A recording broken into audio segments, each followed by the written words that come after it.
मंदिर में बहुत सारी मूर्तियां हैं, पूजा पाठ करते हो, लेकिन भगवान सुनते नहीं है।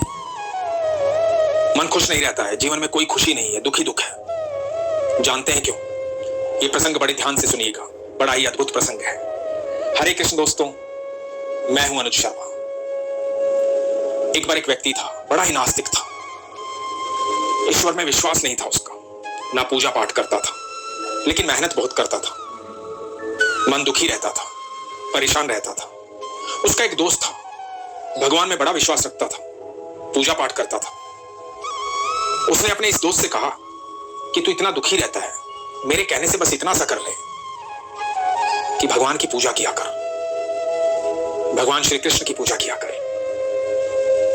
तो इसने कहा कि उससे क्या हो जाएगा? बोला, जब भगवान श्री कृष्ण की पूजा करेगा, विश्वास रखेगा, तो देखना तेरा जीवन बदल जाएगा, जीवन में सुख आ जाएगा, चेहरे पर मुस्कुराहट आ जाएगी। एक बार मेरे मानने से भगवान श्री कृष्ण की पूजा तो कर, विश्वास तो रख। तो इस व्यक्ति ने सोचा कि ठीक है, दोस्त की बात मान लेते हैं। बाजार से जाकर के भगवान श्री कृष्ण की एक मूर्ति लेकर आया, घर में मंदिर बनाया, मंदिर में मूर्ति रखी। अब सुबह शाम नियमित रूप से पूजा करने लगा।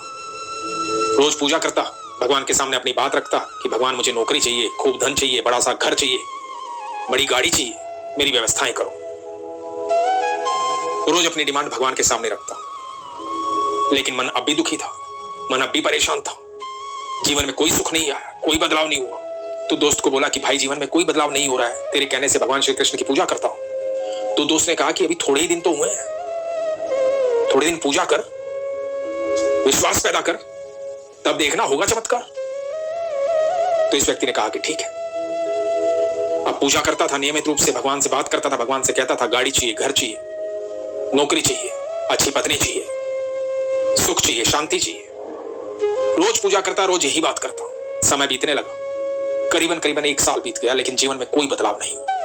जब जीवन में कोई बदलाव नहीं हुआ तो मन बड़ा दुखी हो गया और अपने दोस्त से जाकर के झगड़ा किया और दोस्त से कहा कि सुन, 1 साल हो गया है मुझे, कुछ नहीं हुआ, कुछ नहीं करते तेरे कृष्ण, कोई फायदा नहीं है पूजा पाठ करने से। तो एक दूसरा दोस्त वहां पर था, उसने कहा सुन मेरी बात, मैं तुझे सही बताता हूं, मैं माता रानी की पूजा करता हूं और मेरे जीवन में देख कितनी खुशहाली है। मेरे तो जीवन के सारे काम माता रानी ने बनाए हैं, मां भगवती की कृपा से सब कुछ है मेरे पास। तू देख क्या नहीं है मेरे पास, अच्छा घर है, अच्छी गाड़ी है, अभी मेरा विवाह हुआ है, सुंदर पत्नी आई है, बहुत प्रेम है हममें, मैं खुश हूं। मैं भी बहुत दुखी रहता था, लेकिन किसी ने मुझे बताया मां भगवती की पूजा कर, मैंने पूजा करनी शुरू की और जीवन बदल गया। तो तू मां भगवती की पूजा करनी शुरू कर। इसने कहा कि मुझे किसी की पूजा नहीं करनी। मायूस होकर के वहां से चला आया, रात्रि में बैठ करके सोच रहा था, दिमाग में बात आ रही थी कि बात तो सच कह रहा है, मां भगवती की पूजा की और जीवन बदल गया, ये तो साक्षात प्रमाण है।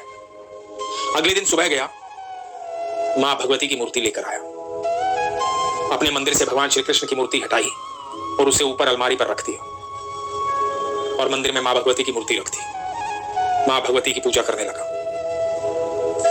मां भगवती को जोत लगाता, अगरबत्ती लगाता, पूजा करता, आरती करता और वही अपनी बात रखता कि बड़ा घर चाहिए, गाड़ी चाहिए, अच्छी पत्नी चाहिए, धन चाहिए, सुख चाहिए, सुविधाएं चाहिए। अब धीरे धीरे समय बीतने लगा, मन में ये भाव भी आया था कि अब तो थोड़े ही दिन हुए, जरूर जीवन में चमत्कार होगा। एक दिन पूजा कर रहा था मां भगवती की और देख रहा था कि अगरबत्ती का धुआं जो है उड़ करके अलमारी की तरफ जा रहा है। मन में भाव आया कि शायद मां भगवती इसलिए नहीं सुन रही है क्योंकि धुआं यहां से उड़ करके वो ऊपर रखी कृष्ण की मूर्ति के पास जा रहा है और कृष्ण उसका आनंद ले रहे हैं।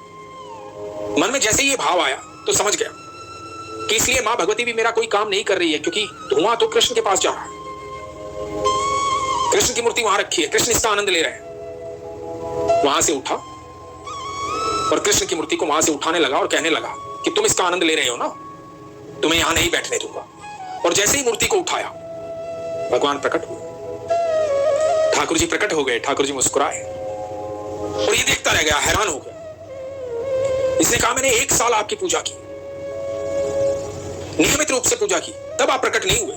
आज जब मैं आपको यहां से उठा करके ले जाने लगा विसर्जित करने के लिए, तो आप प्रकट हो गए। ऐसे क्यों प्रकट हो गए आप? आपको चिंता हो गई थी, आपको डर हो गया था यहां से जाने का, क्योंकि आज के बाद आपको जो जोत लगाता हूं मैं, जो अगरबत्ती लगाता हूं उसकी खुशबू नहीं मिलती, जो भोग लगाता हूं उसकी खुशबू नहीं मिलती, इसलिए प्रकट हो गए आप। भगवान मुस्कुराए। भगवान ने कहा कि अब से पहले तुम सिर्फ मुझे मूर्ति समझ रहे थे,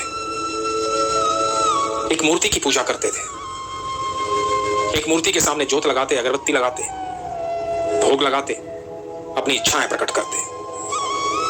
तुमने मुझे कभी भगवान समझा ही नहीं। आज पहली बार तुम्हें यह एहसास हुआ कि जो भोग तुम लगाते हो, जो अगरबत्ती तुम लगाते हो, उसकी खुशबू मुझ तक पहुंच रही है, मैं उसका आनंद ले रहा हूं। पहली बार तुमने मूर्ति के रूप में नहीं सोचा, तुम्हें लगा कि मैं साक्षात यहां पर हूं, इसीलिए मैं आनंद ले रहा हूं। और जैसे ही तुम्हारा विश्वास इतना प्रगाढ़ हुआ कि तुम्हें लगने लगा कि मैं तुम्हारे भोग का, तुम्हारी अगरबत्ती का आनंद ले रहा हूं, वैसे ही मैं प्रकट हो गया, क्योंकि आज तुमने मुझ पर विश्वास किया है। अब तुम्हारी सारी चिंताएं, सारा दुख अपने आप दूर हो जाएगा। दोस्तों, हमारे घर में बहुत सारी मूर्तियां हैं मंदिर में, रोज जोत बत्ती करते हैं, भोग भी लगाते हैं, नियमित रूप से उठते भी हैं, प्रार्थना भी करते हैं,